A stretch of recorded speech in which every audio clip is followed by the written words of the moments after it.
Hello everyone, मैं हूं विवेक राज और स्वागत है इस मेरे अपने यूट्यूब चैनल केमिस्ट्री बाय विवेक सर पे।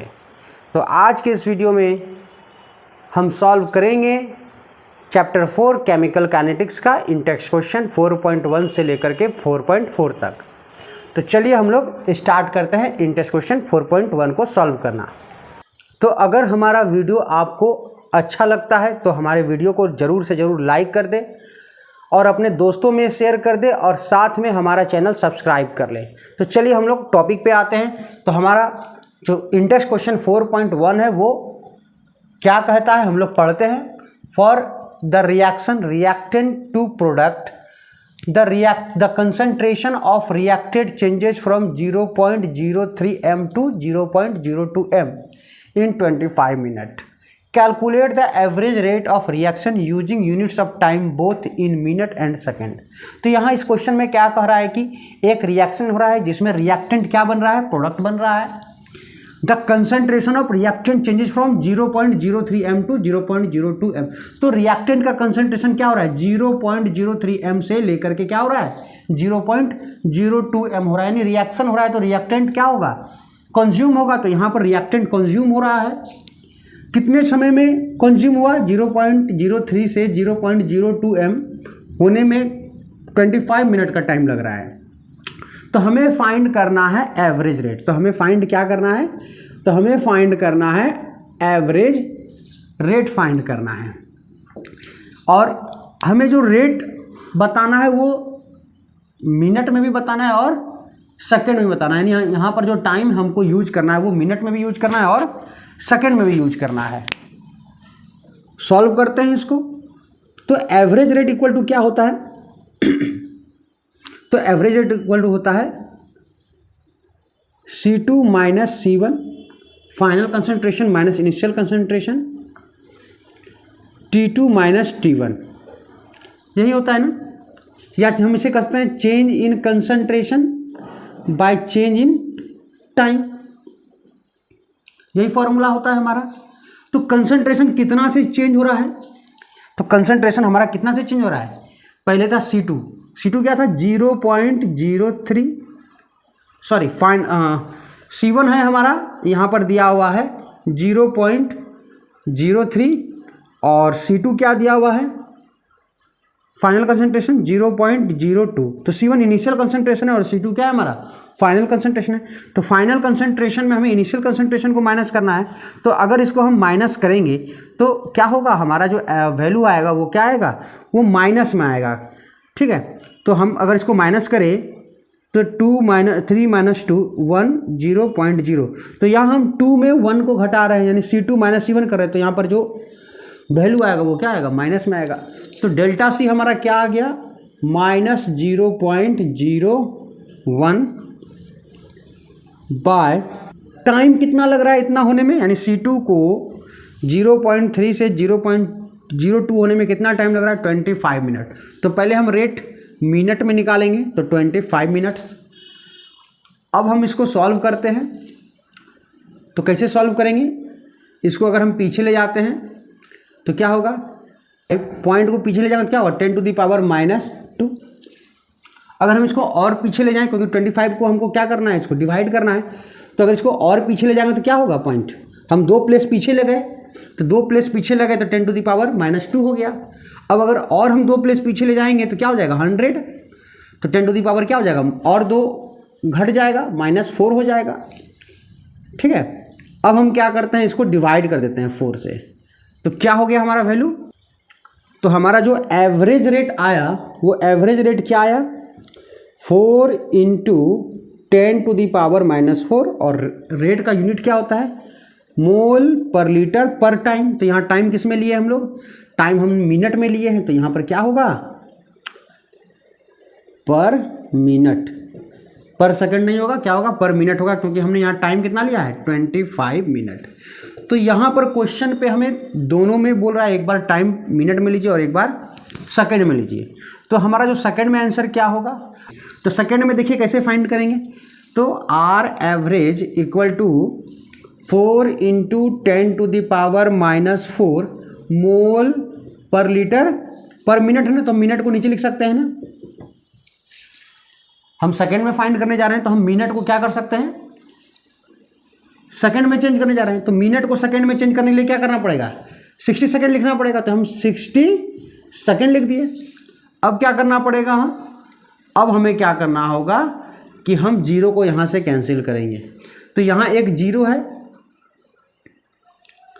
तो हम क्या लिख सकते हैं यहाँ पर, आर एवरेज इक्वल टू लिख सकते हैं 4/6। अगर एक जीरो ऊपर चला जाएगा तो क्या होगा, 10⁻⁻5। अब अगर इसको सॉल्व किया जाए तो 4 को अगर हम 6 से डिवाइड करेंगे तो 4 को 6 से डिवाइड करने पर जो हमारा आंसर आएगा, अगर 4 को डिवाइड कर रहे हैं किससे, 6 से, तो हमें यहाँ जीरो लेना होगा। तो पहले पॉइंट देना होगा, 6 बार में 36, फिर 4 आ रहा है, फिर जीरो, फिर 6। तो यहाँ जो 666 चलता रहेगा तो क्या होगा हमारा वैल्यू, आर एवरेज रेट जो है वो 0.666 इंटू 10⁻⁻5 मोल पर लीटर पर सेकेंड आएगा। यानी अगर हम एवरेज रेट लिखना चाहें तो एवरेज रेट क्या होगा हमारा सेकेंड में, पीछे पॉइंट को कर देंगे तो क्या हो जाएगा 6.66 इंटू, तो पॉइंट पीछे करेंगे तो पावर घट जाएगा और इसका जो यूनिट आएगा वो क्या आएगा, मोल पर लीटर पर सेकेंड। तो इस तरह से हम एवरेज रेट मिनट में फाइंड कर लिए और एवरेज रेट सेकेंड में फाइंड कर लिए। और जो हमारा रेट का वैल्यू होगा वो माइनस में होगा, क्योंकि यहाँ जो माइनस साइन लगा हुआ है हम इसे देना भूल गए। तो आपका जो रेट का जो वैल्यू होगा वो क्या आएगा, माइनस में आएगा। और इस माइनस का मतलब होगा कि रिएक्टेंट का कंसंट्रेशन क्या हो रहा है, डिक्रीज होते जा रहा है। बस यही बता रहा है ये माइनस साइन। तो रिएक्टेंट का कंसंट्रेशन क्या हो रहा है, समय के साथ घटते चला जा रहा है। तो आप जब भी फाइंड कीजिएगा, अगर रिएक्टेंट का कंसंट्रेशन दिया रहेगा तो माइनस में आएगा, अगर प्रोडक्ट का कंसंट्रेशन होगा तो वो इंक्रीज होगा, तो वहाँ पर रेट क्या आएगा, पॉजिटिव वैल्यू में आएगा। तो रेट का वैल्यू अगर नेगेटिव आ रहा है तो हम समझ जाएंगे कि रिएक्टेंट का कंसंट्रेशन दिया हुआ है और वो समय के साथ क्या हो रहा है, घटते चला जा रहा है। इसलिए आपका रेट का जो वैल्यू है वो माइनस में आ रहा है। तो आपको माइनस साइन को कंसिडर नहीं करना है, ठीक है। तो ये हमारा आंसर हुआ। तो अब चलते हैं हमारा इंटेंस क्वेश्चन 4.2 की तरफ। तो अब हम सॉल्व करेंगे इंटेंस क्वेश्चन 4.2। तो चलिए हम लोग इंटेंस क्वेश्चन 4.2 को पढ़ते हैं। In a reaction 2A converts into product, the concentration of A decreases from 0.5 to 0.4 mole per litre in 10 minutes. Calculate the rate during this interval. तो बहुत काफ़ी आसान सा क्वेश्चन है, जस्ट 4.1 जो पिछला क्वेश्चन था उसी तरह से क्वेश्चन दिया हुआ है कि यहाँ पर एक रिएक्शन हो रहा है जिसमें कि 2A किस में कन्वर्ट हो रहा है, प्रोडक्ट में, और जो कंसंट्रेशन A का है वो क्या हो रहा है, decreases from 0.5 to 0.4 in 10 minutes. तो 10 मिनट में कंसंट्रेशन 4.5 से 0.5 से 0.4 हो रहा है। तो calculate the rate during interval. तो इस इंटरवल के दौरान जो हमारा रेट क्या होगा, तो चलिए हम लोग आसानी से इसको सॉल्व करेंगे। तो रेट इक्वल टू क्या होगा, रेट इक्वल टू होगा change in concentration by change in time, यही होता है ना। और यहाँ पर कॉफिशिएंट दिया हुआ है, कॉफिशिएंट कितना दिया हुआ है 2, तो हम यहाँ 2 से डिवाइड कर देंगे। तो चलिए हम लोग फाइंड करते हैं। तो अगर हम फाइंड करें इसको तो ये डेल्टा सी क्या है, C2 माइनस C1। तो C2 माइनस C1 यही ना डेल्टा सी। तो डेल्टा सी फाइंड करने का तरीका है, C2 क्या है हमारा, C2 हमारा है फाइनल कंसंट्रेशन, वो क्या है 0.4, और इनिशियल कंसंट्रेशन क्या है हमारा 0.5। सॉल्व करेंगे तो माइनस 0.1। तो डेल्टा सी यहाँ पर क्या आ रहा है, जी माइनस 0.1। और डेल्टा टी हमारे पास क्या दिया हुआ है, टाइम, डेल्टा टी कितना टाइम लग रहा है हमें यहाँ पर 25 मिनट लग रहा है, सॉरी 10 मिनट लग रहा है। तो डेल्टा टी क्या है 10 मिनट है।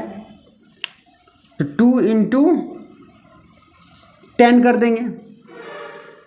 अब अगर इसको सॉल्व करेंगे तो हमारा आंसर क्या आएगा, अगर इसको हम 10 से डिवाइड कर देते हैं तो क्या होगा 0.01/2।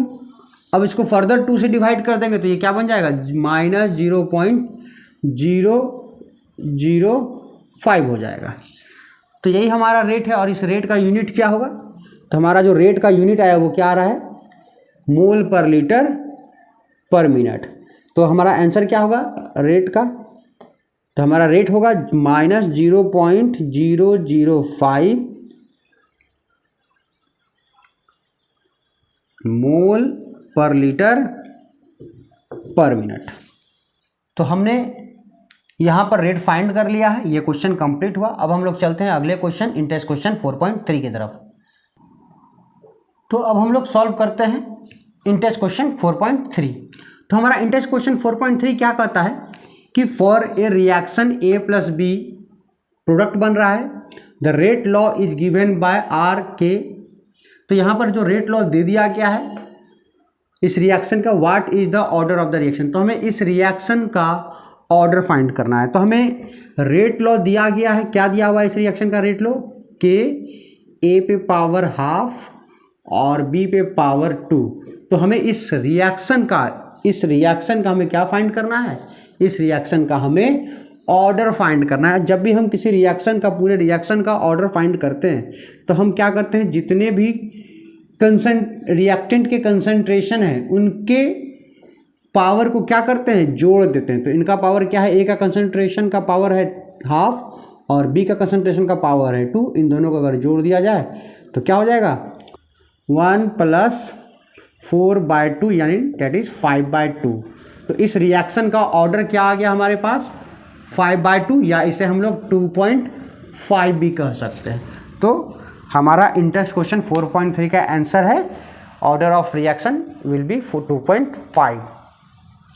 तो ये था 2.5, बहुत ही आसान क्वेश्चन था। अब हम लोग चलते हैं इंटेस्ट क्वेश्चन 4.4 की तरफ। तो अब हम लोग सॉल्व करेंगे इंटेस्ट क्वेश्चन 4.4। तो इंटेस्ट क्वेश्चन 4.4 क्या है हम देखते हैं कि the conversion of molecule X to Y follow second order kinetics. तो यहाँ पर बोला जा रहा है कि एक मॉलिक्यूल X है वो किस में कन्वर्ट हो रहा है, Y में कन्वर्ट हो रहा है। और जब ये कन्वर्ट हो रहा है तो किस तरह से कन्वर्ट हो रहा है, ये सेकेंड ऑर्डर काइनेटिक्स का यूज कर रहा है। If the concentration of X is increased to 3 times, अगर X का कंसंट्रेशन बढ़ा करके क्या कर दिया जा रहा है, 3x कर दिया जा रहा है, तो how will it affect the rate of formation of Y। तो रेट ऑफ फॉर्मेशन ऑफ यानी Y का जो रेट है, जो Y का जो फॉर्मेशन है का जो रेट है वो किस तरह से प्रभावित होगा। यानी यहाँ पर कहने का मतलब है कि यहाँ पर पूछा जा रहा है कि रेट ऑफ रिएक्शन कैसे अफेक्ट होगा, यहीं पर पूछा जा रहा है। तो अगर हम रेट लॉ लिखना चाह रहे हैं, तो अगर हम इसका रेट लॉ लिखना चाहें तो R = क्या लिखेंगे, के कंसंट्रेशन ऑफ X। तो यहाँ पर दिया गया है सेकेंड ऑर्डर है, तो यहाँ पे पावर क्या हो जाएगा, 2 हो जाएगा। यहाँ पर बोला जा रहा है कि X का जो कंसंट्रेशन है वो क्या कर दिया जा रहा है, 3 गुना कर जा रहा है। नहीं, यहाँ पर जो कंसंट्रेशन है अब X का वो 3x कर दिया जा रहा है। तो अब हमारा रेट क्या होगा, तो अब हम रेट जैसे ही कंसंट्रेशन 3 गुना कर दिया गया तो अब जो नया रेट होगा वो क्या होगा, के कंसंट्रेशन ऑफ 3x पे पावर 2, क्योंकि रिएक्शन जो है वो सेकेंड ऑर्डर काइनेटिक्स को फॉलो कर रहा है। तो अगर हम इसको सॉल्व करेंगे तो क्या हो जाएगा, R' = 3 का स्क्वायर क्या हो जाएगा, 9 को हम बाहर कर देंगे, के और ब्रैकेट के अंदर आ जाएगा x और यहाँ पावर स्क्वायर। तो यहाँ पर जो R' होगा इस बार वो क्या होगा, R' 9 और के एक्स स्क्वायर क्या है, R है। तो जो नया रेट है वो क्या हो गया, पहले वाले रेट के 9 टाइम्स हो गया। तो हम यहाँ कह सकते हैं रेट इंक्रीजेज बाय 9 टाइम्स। तो रेट ऑफ रिएक्शन जो है वो क्या हो गया, 9 गुना बढ़, यानी 9 टाइम्स हो गया, या हम कह सकते हैं 9 टाइम्स इंक्रीज हो गया। तो हमें यही पूछ रहा था कि रेट ऑफ रिएक्शन पे या जो rate of formation of Y पे क्या इफेक्ट होगा। तो जो फॉर्मेशन का जो रेट है वो क्या हो जाएगा, 9 टाइम्स इंक्रीज हो जाएगा। ये था हमारा इंटेस्ट क्वेश्चन 4.4। तो इस वीडियो में हमने कवर किया इंटेस्ट क्वेश्चन 4.1 1 से लेकर के 4.4 तक। अगर आपको ये वीडियो अच्छा लगा तो प्लीज़ हमारे चैनल को सब्सक्राइब कर ले और इस वीडियो को लाइक कर ले। और अगले वीडियो में हम लाएंगे इन टेस्ट क्वेश्चन 4.5 से लेकर के 4.9 तक। तो आज के लिए इतना ही। Thank you for watching this video.